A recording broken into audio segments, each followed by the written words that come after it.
Hello everyone, welcome back to my YouTube channel. आज हम political science के एक बहुत इंपॉर्टेंट टॉपिक फेडरलिज्म को आसान भाषा में समझेंगे। अब तो देख लेते हैं फेडरलिज्म क्या होता है। फेडरलिज्म इस टॉपिक को स्टार्ट करने से पहले हम देख लेते हैं कि इस टॉपिक में हमें क्या क्या देखने को मिलेगा। व्हाट डज फेडरलिज्म मीन, तो हम समझेंगे इस टॉपिक में फेडरलिज्म का मतलब क्या होता है और how power is divided between central and state government, और शक्तियों का बंटवारा सेंट्रल गवर्नमेंट और स्टेट गवर्नमेंट में कैसे किया जाता है, और यही power how power is given to the local government, तो ये लोकल गवर्नमेंट को पावर कैसे दी जाती है। देख लेते हैं व्हाट इज़ द फेडरलिज्म। तो फेडरलिज्म क्या है। तो federalism is a system of government in which power is divided between a central government and regional government. तो देख लेते हैं फेडरलिज्म एक ऐसा सिस्टम होता है सरकार का जिसके अंदर जो पावर है सेंट्रल गवर्नमेंट और रीजनल गवर्नमेंट को दी जाती है। एंड सिंपल मीनिंग में समझे तो there are two more level of government. तो जो लेवल होते हैं गवर्नमेंट के, दो प्रकार की गवर्नमेंट होती है। एक हमारे यूनियन गवर्नमेंट होती है और एक स्टेट लेवल पे होती है। अब देख लेते हैं each level has its own power and responsibility. Her level की अपनी पावर होती है और रिस्पॉन्सिबिलिटीज़ होती हैं। एग्जाम्पल देख लेते हैं इंडिया में। India power is divided between, जो पावर है किधर पर डिवाइडेड है, सेंट्रल गवर्नमेंट में जिसे यूनियन गवर्नमेंट भी कहते हैं, और दूसरी जगह जो पावर डिवाइडेड है वो है स्टेट गवर्नमेंट में। And both government works together but have separate powers. इसमें लिख रखा है जो पावर है, जो गवर्नमेंट है, वो दो गवर्नमेंट है लेकिन वो साथ में काम करती है और इनकी डिफरेंट पावर है, अलग अलग पावर है। अब देख लेते हैं की फीचर ऑफ फेडरलिज्म। फेडरलिज्म की क्या विशेषताएं हैं देख लेते थे। Federalism has some important characteristics. अब देख लेते हैं कैरेक्टरिस्टिक्स क्या है, विशेषताएं क्या है। पहली जो विशेषता है वो है two and more level of government. तो एक या एक से ज़्यादा गवर्नमेंट का होना, जैसे कि नेशनल लेवल पे जिसे हम सेंट्रल गवर्नमेंट भी बोलते हैं और स्टेट लेवल पे जिसे हम रीजनल गवर्नमेंट भी बोलते हैं। तो जैसे कि इंडिया में होता है, इंडिया में दो प्रकार की सरकारें हैं, एक यूनियन गवर्नमेंट और एक स्टेट गवर्नमेंट। तो ये पहली खासियत है। अब दूसरी खासियत देख लेते हैं। दूसरी खासियत देख लेते, different levels govern the same citizen. अब लिख लेते हैं different levels govern the same citizen में इसमें दे रखा है both government govern the same people but in different areas. इसमें लिख रखा है बोथ, जो दोनों गवर्नमेंट है वो लोगों पे शासन करती है, उन्हीं लोगों पे, लेकिन डिफरेंट अलग अलग एरियाज में। जैसे कि central government makes laws for the whole country, जो कि सेंट्रल गवर्नमेंट होती है पूरी कंट्री के लिए कानून बनाती है, और जबकि जो स्टेट गवर्नमेंट है make law for their own state. जैसे कि जो स्टेट गवर्नमेंट है अपनी स्टेट के लिए ही कानून बनाती है। जैसे कि दिल्ली है, दिल्ली अगर कोई कानून बनाएगी तो वो अपने लिए ही, दिल्ली के लिए ही कानून बनाएगी अगर दिल्ली की गवर्नमेंट है तो। अब बात कर लेते हैं तीसरे जो फीचर है, आप देख लेते हैं कॉन्स्टिट्यूशनल डिवाइड्स पावर। तो जो हमारा जो संविधान है, भारतीय संविधान है, वो क्या कहता है, कॉन्स्टिट्यूशन जो है डिवाइड करता है पावरों को। जैसे कि the constitution clearly explains the power of each level of government. तो हमारा जो संविधान है उसमें जो पावर है उसका सारी गवर्नमेंट को क्या क्या पावर मिलेगी वो उसमें डिटेल में एक्सप्लेन कर रखा है कॉन्स्टिट्यूशन में। अब देख लेते हैं कॉन्स्टिट्यूशन में देख लेते हैं it divides power between union and state. जो इस हमारे संविधान में यूनियन में और स्टेट में पावरों का बंटवारा किया गया है और इसको एक्सप्लेन में डिटेल में समझाया गया है। अब फोर्थ पॉइंट जो है वो है कॉन्स्टिट्यूशन इज सुप्रीम। जो हमारा संविधान है सबसे ऊपर है, सर्वोच्च है। इन फेडरल सिस्टम में क्या होता है, the constitution is highest authority. मतलब संविधान से सर्वोच्च कुछ नहीं होता कंट्री में, संविधान क्या है, हाईएस्ट अथॉरिटी है। And no government can go against the constitution. और सरकार, कोई भी सरकार, चाहे राज्य सरकार हो चाहे केंद्र सरकार हो, वो संविधान के अगेंस्ट नहीं जा सकती है। फिफ्थ पॉइंट देख लेते हैं कोर्ट इंटरप्रिटेट द कॉन्स्टिट्यूशन। और जो कोर्ट है हमारा उस संविधान की व्याख्या करता है। जैसे कि court resolve dispute between different level of government. अगर दिल्ली, जैसे अगर मैं बताऊं एग्जांपल, अगर स्टेट गवर्नमेंट और यूनियन गवर्नमेंट में अगर किसी बात पे डिस्प्यूट हो जाए तो ये हमारा जो कोर्ट है वो उन दोनों के बीच डिस्प्यूट को सॉल्व करवाता है। एग्जांपल जैसे हमारा जो सुप्रीम कोर्ट है, supreme court of India, it decided conflict between the central and state government. अब देख लेते हैं सोर्सेज ऑफ रेवेन्यू। अब सोर्सेज ऑफ रेवेन्यू इसका एक और की फीचर है। Each level of government has its own source of income. Her government की, जो हर लेवल की गवर्नमेंट होती है, जैसे दिल्ली गवर्नमेंट और हमारा हो गया हमारा कोई सेंट्रल लेवल गवर्नमेंट, तो हर हर गवर्नमेंट की क्या होती है, अपनी इनकम सोर्स होता है, जैसे वो टैक्स लेते हैं, ड्यूटीज़ लेते हैं, and this help government perform and their responsibility. तो ये जो सारी चीज़ें हैं, रिसोर्सेज हैं, वो गवर्नमेंट को अपना शासन चलाने में, अपनी रिस्पॉन्सिबिलिटी निभाने में मदद करती है। अब देख लेते हैं टू टाइप्स ऑफ फेडरलिज्म। अब देख लेते हैं दो प्रकार के फेडरलिज्म होते हैं। तो चलिए देखते हैं, समझते हैं कौन कौन से प्रकार के फेडरलिज्म होते हैं। And there are two ways in which federalism are formed. तो दो तरीके हैं जिस दो तरीक़ों से फेडरलिज्म बनता है। पहला जो तरीका है कमिंग टुगेदर फेडरेशन। अब एक टाइप है फेडरेशन का जो कि है कमिंग टुगेदर फेडरेशन। इसमें होता है in this type independent state come together to form a federation. तो जो इंडिपेंडेंट स्टेट होती है, जो आज़ाद स्टेट है, वो आपस में आके फेडरेशन बनाती है। जो आज़ाद स्टेट है वो आपस में आके एक फेडरेशन फॉर्म करती है। All state have equal power. सब स्टेटों के पास इक्वल पावर होती है। जैसे कि एग्जांपल कंट्रीज देख लेते हैं। यूनाइटेड स्टेट्स हैं। यूनाइटेड स्टेट में 51 आई गेस स्टेट्स हैं जो आपस में टुगेदर हैं, इंडिपेंडेंट स्टेट्स हैं। ऐसी ही हमारा स्विट्ज़रलैंड में है, ऐसी ऑस्ट्रेलिया में है। अब देख लेते हैं दूसरा टाइप होल्डिंग टुगेदर फेडरेशन। इसमें क्या होता है, in this type a large country divides power between central and state government. तो एक बड़ी कंट्री जो होती है वो शक्तियों का बंटवारा अपने सेंट्रल में करती है और स्टेट गवर्नमेंट्स को करती है। जैसे कि हमारा एग्जांपल है, इंडिया में होता है, बेल्जियम में होता है और स्पेन में होता है। जैसे कि इंडिया में होता है, स्टेट लेवल गवर्नमेंट अलग होती है और सेंट्रल गवर्नमेंट अलग होती है, और उनकी जो पावर होती है वो डिफरेंट होती है। Here are the central government is actually stronger than state government. लेकिन समझने वाली बात यह है कि जो हमारी सेंट्रल गवर्नमेंट है उसके पास यूजुअली अक्सर क्या होती है, ज़्यादा पावर रहती है स्टेट गवर्नमेंट की तुलना में। जैसे एमरजेंसी कोई सिचुएशन आ जाए तो जो स्टेट गवर्नमेंट है वो ज़्यादा पावरफुल हो जाती है। अब देख लेते हैं फेडरलिज्म इन इंडिया। अब फेडरलिज्म देख लेते हैं इंडिया में। India has federal system of government. तो इंडिया में क्या है, एक फेडरल सिस्टम है सरकार का, जिसमें क्या होता है, the constitution of India divides power into 3 list.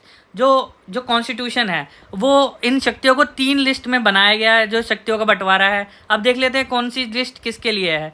पहली जो लिस्ट आती है वो है यूनियन लिस्ट, जिसमें 100 सब्जेक्ट हैं। 100 सब्जेक्ट मतलब इन विषयों पे सिर्फ यूनियन गवर्नमेंट ही कानून बनाएगी। जैसे कि subject on which the only central government can make laws. मतलब ऐसी लिस्ट जिसमें शक्तियाँ जितनी ऐसी, ये यूनियन लिस्ट ऐसी है जिसमें 100 सब्जेक्ट दे रखे हैं, जिसमें क्या होगा, गवर्नमेंट सिर्फ सेंट्रल गवर्नमेंट ही कानून बना सकती है। अब देख लेते हैं कौन कौन से सब्जेक्ट्स हैं। जैसे कि डिफेंस, सुरक्षा से रिलेटेड, फॉरेन अफेयर्स हो गए, विदेशी संबंध हो गए हमारे दूसरे देशों के साथ, और करेंसी हो गई, नोट, जैसे नोट रुपीज़ से रिलेटेड, और अब देख लिया, और रेलवे से रिलेटेड। इन सारे विषयों पे सेंट्रल गवर्नमेंट ही कानून बना सकती है। अब देख लेते हैं हमारी जो सेकंड लिस्ट है, स्टेट लिस्ट, जिसमें 61 सब्जेक्ट हैं, और इन विषयों पे सिर्फ on which state government make laws, सिर्फ स्टेट गवर्नमेंट ही कानून बना सकती है। एग्जांपल जैसे police, agriculture, trade, agriculture mean कृषि, व्यापार से रिलेटेड, एंड लोकल गवर्नमेंट। और लोकल गवर्नमेंट मीन्स आपका लोकल लेवल पे, अगर अर्बन एरियाज़ में बात करूँ तो लोकल लेवल पे हो गए हमारे म्यूनसिपैलिटीज़ एंड, और रूरल एरिया में बात करूँ तो हो गए हमारे पंचायती राज सिस्टम। तो इन विषयों पे सिर्फ स्टेट गवर्नमेंट ही कानून बना सकती है। अब तीसरी लिस्ट देख लेते हैं, वो है कॉन्करेंट लिस्ट, जिसमें 52 सब्जेक्ट हैं। और इस लिस्ट में क्या है, subject on which both central and state government make laws. मतलब ऐसी ये कॉन्करेंट लिस्ट ऐसी लिस्ट है जिसमें सेंट्रल गवर्नमेंट और स्टेट गवर्नमेंट क्या बना सकती है, कानून बना सकती है दोनों। एंड एग्जाम्पल देख लेंगे, जैसे कि एजुकेशन पे बना सकते हैं दोनों कानून, फॉरेस्ट पे बना सकते हैं, कोई भी वन रिलेटेड कोई कुछ भी अगर उनको कानून लाना है या कुछ भी एक्ट लाना है। एंड उसके बाद देख लेते हैं marriage related and trade unions related. If there is a conflict central law become stronger.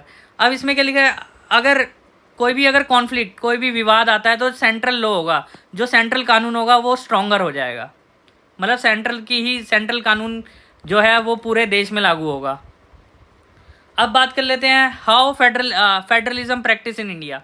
अब देख लेते हैं इंडिया में कैसे फेडरलिज्म प्रैक्टिस किया जाता है, कैसे लागू किया जाता है, कैसे अपनाया जाता है। It means how the central government and state government share and use power in India. तो इसका मतलब है सेंट्रल गवर्नमेंट और स्टेट गवर्नमेंट कैसे पावर यूज़ करती है, कैसे आपस में बांटती है पावर को इंडिया के अंदर। तो federalism in India become stronger after some important development.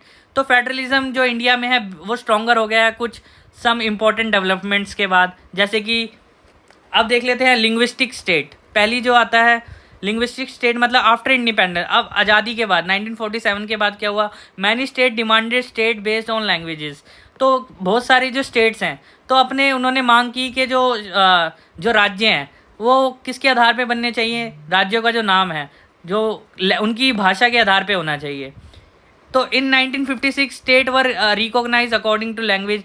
जो स्टेट है वो बनाए गए, जो कि जो स्टेट है भारत में 1956 के बाद क्या बनाए गए, लैंग्वेज के आधार पे, भाषा के आधार पे राज्य बनाए गए। एग्जांपल जैसे कि तमिल स्पीकिंग पीपल, जैसे जहाँ पे तमिल भाषा ज़्यादा बोली जाती है वहाँ पे तमिलनाडु बना दिया गया। जहाँ पे मराठी लोग ज़्यादा मराठी जहाँ बोली जाती है वो महाराष्ट्र बना दिया गया।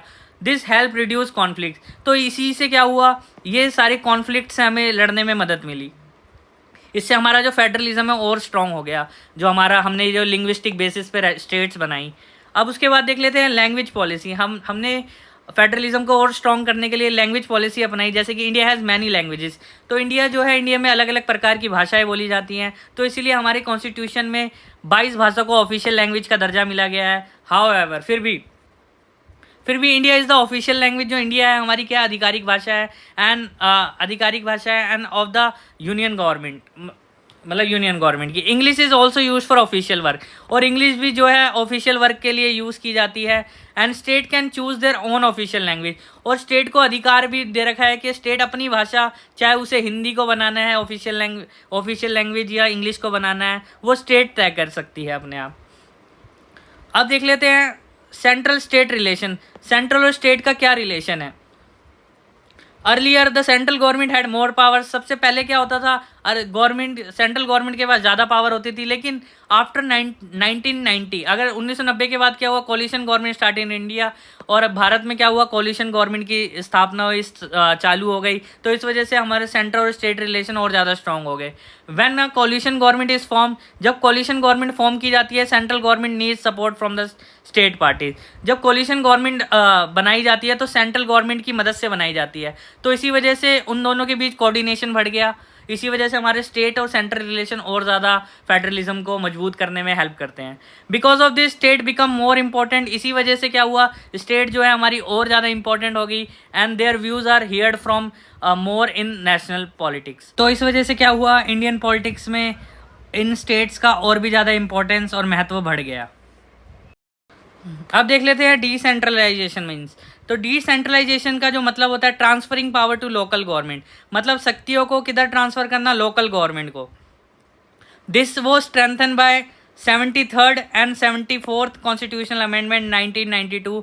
तो इसको जो स्ट्रेंथन मजबूती मिली वो 73वें और 74वें संविधान संशोधन 1992 के तहत मिली। एंड लोकल गवर्नमेंट इंक्लूड, और लोकल गवर्नमेंट देख लेते हैं क्या क्या होती हैं। जैसे कि रूरल एरिया में होती है पंचायती राज, एंड अर्बन एरियाज में होती है municipalities. And municipalities local government in village. अब देख लेते हैं ये जो म्यूनसिपैलिटीज़, इसमें एक्चुअली गलत हो गया है। इसमें आप कर लीजिएगा पंचायती राज, इसको ऊपर कर लीजिएगा और इसको नीचे कर लीजिएगा। तो पंचायती राज सिस्टम में जो गवर्नमेंट होती है विलेजेस में डिवाइड होती है। जैसे कि ग्राम पंचायत जो होती है विलेज लेवल पे होती है, और जो पंचायत समिति होती है ब्लॉक लेवल पे होती है, जिसे तहसील भी बोलते हैं। एंड जो थर्ड होती है वो है ज़िला परिषद, जो कि डिस्ट्रिक्ट लेवल पे होती है। अब बात कर लेते हैं म्यूनसिपैलिटीज़ की। म्यूनसिपैलिटीज़ ये दोस्तों एक बार इसको देख लीजिएगा, ये म्यूनसिपैलिटीज़ हैं। म्यूनसिपैलिटीज़ जो होती है उसको भी 3 टाइप की गवर्नमेंट में बांटा गया, स्ट्रक्चर में बांटा गया। जो पहला स्ट्रक्चर है वो एक होती है म्यूनसिपल कॉरपोरेशन, जो कि बिग सिटीज़ में होती है, और दूसरी है म्यूनसिपल काउंसिल, जो कि मीडियम सिटीज़ में होती है। एंड जो नगर पंचायत थर्ड होती है वो स्मॉल टाउन्स में होती हैं।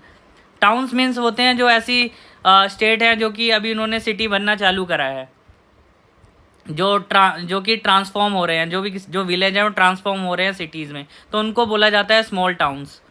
तो this body manage local services like, जो ये सब क्या काम करते हैं, ये म्यूनसिपैलिटीज़ और ये पंचायती राज सिस्टम, ये क्या काम करता है। This body bodies manage local service like, जैसे कि ये मैनेज करती हैं रोड को, मैनेज करती हैं वाटर मैनेजमेंट करती हैं, एंड सैनिटाइजेशन करती है, साफ़ सफाई रखती है हमारी गलियों में मोहल्ले में, एंड स्ट्रीट लाइट्स को देखती हैं, अगर ख़राब हो जाए उनको बदलवाती हैं, ये सब।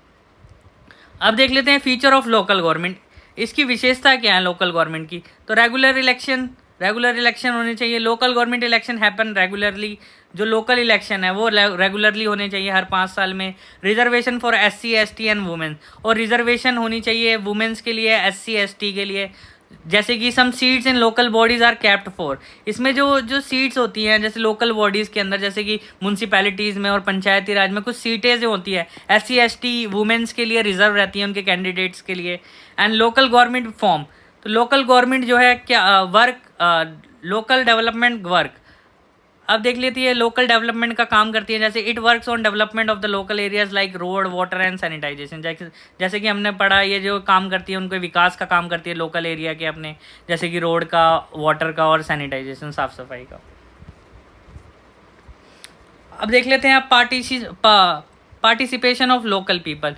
अब जो आसपास के लोग हैं इसमें क्या करते हैं, पार्टिसिपेट करते हैं, जैसे कि local people take part in decision making for their area. तो इसमें क्या होता है, लोगों को भागीदारी मिलती है अपने एरिया में अपने डिसीजन लेने की। This makes democracy stronger and more effective. तो इसी वजह से ये सारी विशेषताएं फेडरलिज्म को क्या बनाती हैं, ये डेमोक्रेसी को और ज़्यादा स्ट्रॉन्ग बनाती है। तो एक बार कंक्लूजन देख लेते हैं। फेडरलिज्म मतलब होता है, federalism means sharing power between central and state government. अब देख लिया फेडरलिज्म का हमने मतलब समझा, जो फेडरलिज्म है जो होती है इसका मतलब है जो पावर का बंटवारा हमारी स्टेट गवर्नमेंट में है और सेंट्रल गवर्नमेंट में है। इट हेल्प्स, ये और क्या हेल्प करती है, मैनेज अ लार्ज कंट्री, जैसे कि इंडिया एक लार्ज कंट्री है उसको मैनेजमेंट करने में, उसको आसानी से चलाने में मदद करती है। एंड रिस्पेक्ट रीजनल डाइवर्सिटी, हमने पढ़ा कि भाषा के आधार पे हमने अलग अलग राज्य बना दिए, तो इससे क्या होती है, रीजनल रिस्पेक्ट मिलती है, क्योंकि हमारे भारत में अलग अलग भाषाएं बोली जाती है, अलग अलग धर्म के लोग रहते हैं। एंड स्ट्रेंथन डेमोक्रेसी, और डेमोक्रेसी को ये मजबूत करती हैं फेडरलिज्म। तो इसी वजह से in India federalism works through, जो फेडरलिज्म है कैसे काम करता है, यूनियन गवर्नमेंट है हमारे देश में, और स्टेट गवर्नमेंट भी होती है, और डिवीज़न ऑफ पावरों का बंटवारा भी होता है। एंड लोकल गवर्नमेंट लाइक पंचायती राज, हमारा लोकल गवर्नमेंट भी है हमारे यहाँ, जैसे कि पंचायती राज सिस्टम हमारे गाँवों में है, और म्यूनिसिपल कॉरपोरेशन हमारी सिटीज़ में है, अर्बन एरियाज़ में है। तो दैट्स इट गाइज। अगर आपको वीडियो अच्छा लगा हो तो इसे लाइक करें, शेयर करें। Thank you so much for watching.